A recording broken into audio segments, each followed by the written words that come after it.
इतना पढ़ो कि लोग तुम्हें पागल कहने लगे। गर्मी का मौसम, ना कोई पंखा, ना कोई कूलर, ना कोई एसी, बिछड़ा हुआ गांव जिसे शहर के 4 लोग भी नहीं जानते, सड़क इतनी कच्ची कि 4 कदम चलना भी मुश्किल हो, परिवार की हालात कुछ ऐसी कि खुदकुशी करने का मन करे, कमाने वाला पे एक पिता और उस छोटी सी कमाई पर पलने वाला 3 औलादें, माँ। रात को शाम ढल रही थी, पूरा गांव एकदम गर्मी से परेशान था। इस करवट से उस करवट, बस करवटें बदलते अपनी नींदें पूरी कर रहा था। लाइट तो छोटे से गांव में ना था ही नहीं, एक मोमबत्ती का होना भी मुश्किल था। लेकिन तभी उसी गांव में एक झोपड़ के मकान के नीचे एक छोटी सी लालटेन जल रही थी, जिससे कुछ 3 मीटर दूर एक जवान लड़का पसीने से भीगा हुआ था, अपनी किताबों को रटे जा रहा था। वो पसीना से पूरा भीग चुका था, ऐसा लग रहा था उसे पसीने से नहा लिया हो। लेकिन फिर भी वो उसको देखकर जरा सा भी नहीं लगता कि ऐसा हुआ कि उसको गर्मी लग रही है या अंधेरा या पसीना उसे परेशान कर रहा है। बस वो पढ़ते जा रहा था। वो किताबों को कुछ इस कदर खोया था कि उसे बस पढ़ना ही समझ आ रहा था। उसे आगे की गोले जैसी गर्मी और पसीने से कोई फर्क नहीं पड़ रहा था। रात के 12 बजे, फिर 1 बजे, फिर 2 बजे और तब 3 बज चुका था। ना जाने वो लड़का कब से पढ़ना बैठे था, लेकिन अब तक पढ़ रहा है। अभी तक अचानक पूरे कमरे में अंधेरा छा गया और एकदम से बुझ गया। अंधेरा ने अपनी अंधेरी से कमरे को चपेट में लेता है और दरअसल लालटेन वो आग बुझ चुकी होती है। उस लड़के के मन में क्या चल रहा होगा उस वक्त, क्या आप बता सकते हैं?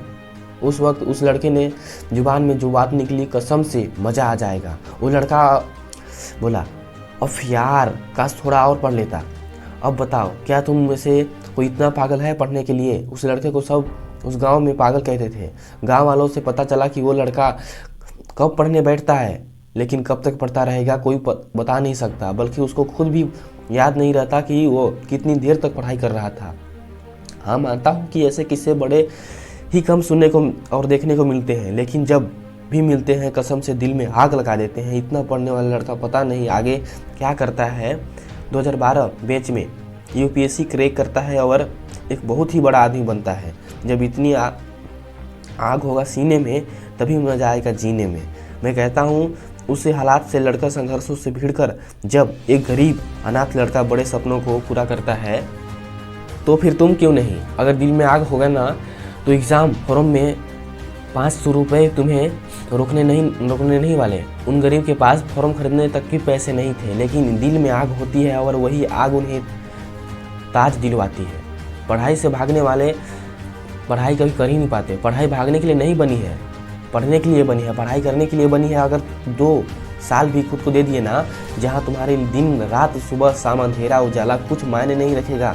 मायने रखेगी तो सिर्फ एक चीज़ कि बस तू हो गया अपनी किताबों में। अब सिर्फ पढ़ना है, चाहे कुछ भी हो जाए, बस पढ़ना है। वैसे इसके लिए खुद को उकसाना नहीं है और कोई ना ज़बरदस्ती करनी है। अब बस अपने दिमाग को, बस अपने मन को समझाना है कि पढ़ने के लिए सिर्फ पढ़ना है। इसलिए पढ़ना है कि मेरा दिल कहता है, मैं गर्व हूँ, कल मेरा हथियार बनेगा और इसी से मेरा कल चमकेगा। अगर दिमाग में 4 पैसे का ज्ञान नहीं होगा ना, तो अपने खुद के बच्चे भी इज्जत नहीं करेंगे। अगर आज का पता नहीं, कल खेत खलिहान सब बिक जाएंगे और भूखे पेट ज़िंदगी काटना बहुत मुश्किल हो जाएगा। बार बार कह रहा हूँ, सब छोड़ दो, सब बातों को भुला दो। दिल में दिमाग में बस एक बात साफ रखो कि अब मज़ा करना। पढ़ते वक्त इतना पढ़ना कि साला लोग पकड़ने लगे कि पागल तो नहीं हो गए ये। तुम्हें ये मालूम हो कि यही पागलपन वाली मेहनत लाखों घर बसाए हैं, लाखों जिंदगियाँ बनाई हैं, लाखों लोगों की किस्मत चमकाई है।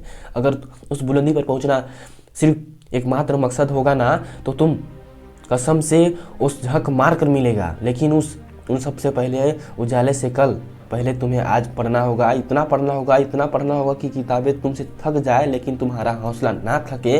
मज़ा आने लगेगा यार। बस 2 से 5 दिन अपने दिमाग को कंट्रोल करके कुछ मन लगा के पढ़ो, तो फिर दुखी आत्मा भी भटकती आत्मा नहीं रहेगी, बल्कि बवाल बनकर आदमी बन के लोगे। अगर दिल में आग है ना, तो वीडियो को लाइक एंड चैनल को सब्सक्राइब कर दीजिएगा। मिलते हैं नेक्स्ट वीडियो में, तब तक के लिए जय हिंद, वंदे मातरम।